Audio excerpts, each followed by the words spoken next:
साथियों, कल छठे चरण का मतदान है जिसमें दिल्ली भी एक है और जहां का मैं भी मतदाता हूं। किसको वोट दूंगा अभी तक कुछ निर्णय की स्थिति नहीं है। नोटा तो खैर है ही है, देखता हूं। वैसे दिल्ली की खास बात यह है कि 2014 के बाद से 13 के बाद से यहाँ पर जो जानी दुश्मन एक दूसरे के थे, आम आदमी पार्टी और कांग्रेस, इनका आपसी तालमेल है, यानी चुनावी अलायंसेस है।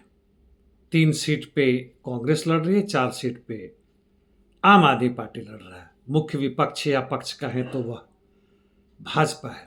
इसके अलावा भी आम आदमी पार्टी का कांग्रेस के साथ अलायंस है और वह है चंडीगढ़ में, हरियाणा, गुजरात और गोवा।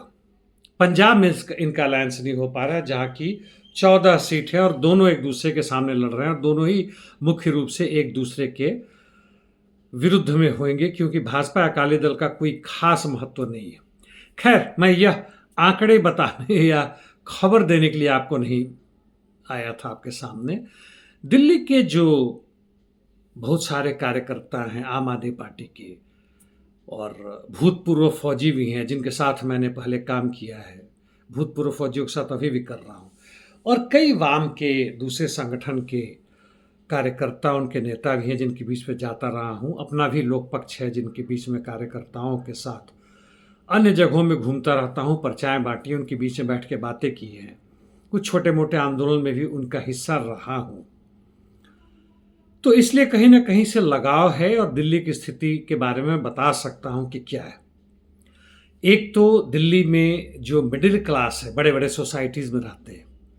दिल्ली भरा हुआ इन सोसाइटी से, चाहे डीडीए फ्लैट्स हो या प्राइवेट रूप से हो, काफ़ी भारी मात्रा में है और लाखों लाख परिवार इनमें रहते हैं।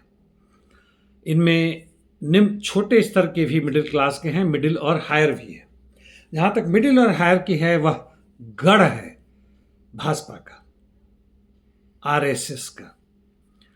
ये लोग स्पेशलाइज्ड हैं अपने अपने क्षेत्रों में, जैसे डॉक्टर हैं, इंजीनियर हैं, एचआरआईटी वाले हैं, पायलट्स हैं और कई अन्य तरह के लोग हैं। मध्यम वर्ग के व्यापारी हैं जिन्हें निम्न पूंजीपति वर्ग भी कहते हैं। 4, 5, 6, 10 लोग इनके अंदर में काम भी करते हैं। नहीं तो ये रियल इस्टेट के भी बिजनेस में काम करते हैं। भारी संख्या में इनकी मात्रा है, प्रतिशत में ना जाए लेकिन काफ़ी संख्या में। दिल्ली के 2 करोड़ में हजारों हजार लोग में है। और जो दूसरे क्षेत्रों में इस तरह के एजेंट का काम करते हैं, यानी दलाली का काम करते हैं, जैसे सोने की खरीद बिक्री, शेयर मार्केट में, और इनके अंदर में भी कई लोग काम करते हैं। लोग प्रॉपर्टी खरीदते हैं, बेचते हैं। यह आधार है यहाँ के भाजपा का। पहले कभी कांग्रेस का होता था बीच में। अब आश्चर्यजनक रूप से आपको बताऊं कि यह आम आदमी पार्टी का भी आधार रहा है।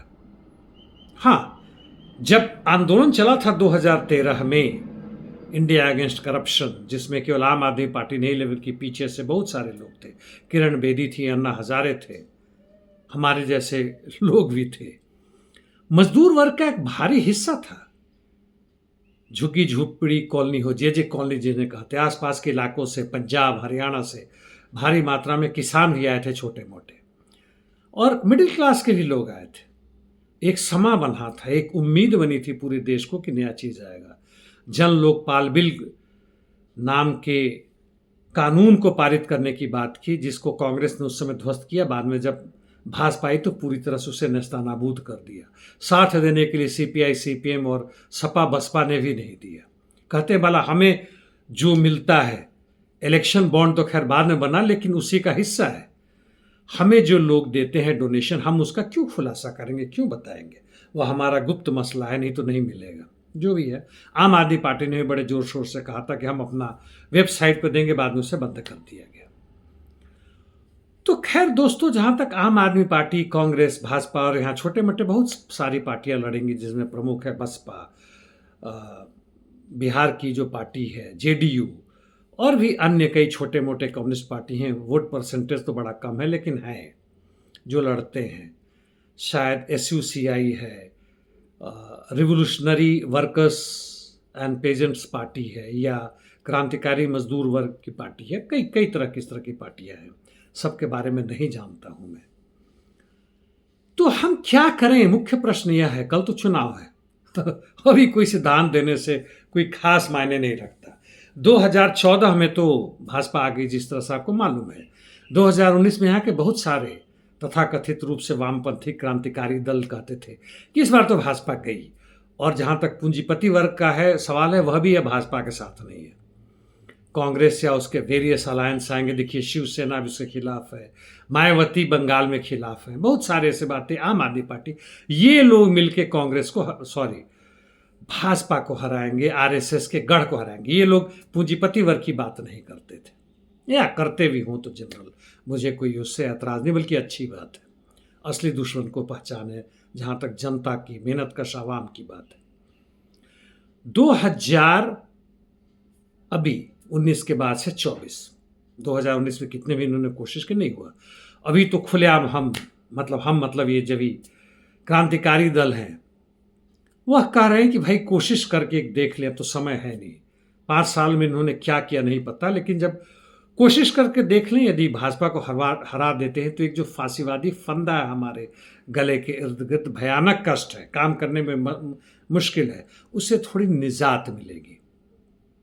यदि हुआ तो आप क्या करेंगे? क्या आगे आप अब इसके बाद 2024 4 जून के बाद 5, 6 जून, 10 जून जो भी है, जुलाई से शुरुआत करेंगे एक नई, ताकि सही में एक वर्ग संघर्ष मजदूर वर्ग के नेतृत्व में किसानों, अल्पसंख्यकों और प्रताड़ित जनता को लेकर जारी करेंगे। वर्ग संघर्ष मतलब इस सत्ता के लिए लड़ाई क्रांति के द्वारा। मुझे नहीं मालूम, या यदि भाजपा रह गई किसी भी तरह से हो, उसकी बहुत चर्चाएं पहले हो चुकी हो, तो क्या आप 2029 की तैयारी करेंगे? और यदि 2029 में वही करना है जो 2019 में किया, तो अभी से ही क्यों नहीं? कुछ ताकत भी मिलेगी, जनता के बीच में जाने का मिलेगा। यदि नहीं, पूरी तरह से कॉरपोरेट पावर में आ गया, कोई अंतर नहीं पड़ता भाजपा का नेता कौन हो, प्रधानमंत्री, राष्ट्रपति कौन हो, कोई अंतर नहीं पड़ता। चीन में आप देख रहे हैं दूसरे तरीके से है वहां पे, लेकिन देख रहे हैं अमेरिका में दोनों पार्टी बदल रही है, ब्रिटेन में दोनों पार्टी बदल रही है। उदाहरण के लिए पैलेस्टीन में ले लें तो गाजा में जो जनसंहार हमारी आंखों के सामने 21वीं शताब्दी में चल रहा है, उसका पूरा समर्थन है अमेरिका के विपक्ष का, पक्ष का भी है, ब्रिटेन के पक्ष और विपक्ष दोनों का है, अधिकांश यूरोपियन देशों का है। अपने भी देश में जो जनता लड़ रही है वहाँ अपने अधिकारों के लिए, पक्ष विपक्ष का तकरीबन एक ही है कि पूंजीवाद को रहना चाहिए, पूंजीपति वर्ग के मुनाफे में कमी आ रही है, उसके लिए नए नए कानून बनने चाहिए। और नए कानून तरीके क्या होंगे? मजदूर वर्ग को लूटना। 2024 के बाद क्या होगा दोस्तों, इस सोचें, कुछ जरूरत हो तो जरूर अपनी टिप्पणियां दें, मुझसे भी संपर्क स्थापित करें, या आपके नज़र में ऐसे कोई क्रांतिकारी दल हैं तो उनके बारे में भी लिखें, या कोई रास्ता सूझता है तो करें, या मिलजुल कर रास्ता बनाने की बात हो तो करें। व्हाट्सएप पे, सोशल मीडिया के द्वारा कोई भी बदलाव नहीं होता है। यह एक माध्यम जरूर है एक दूसरे से मिलने का, बात करने का, बताने का, और वह भी यह बंद होने जा रहा है। ज़्यादा चिंता मत करें। धन्यवाद दोस्तों।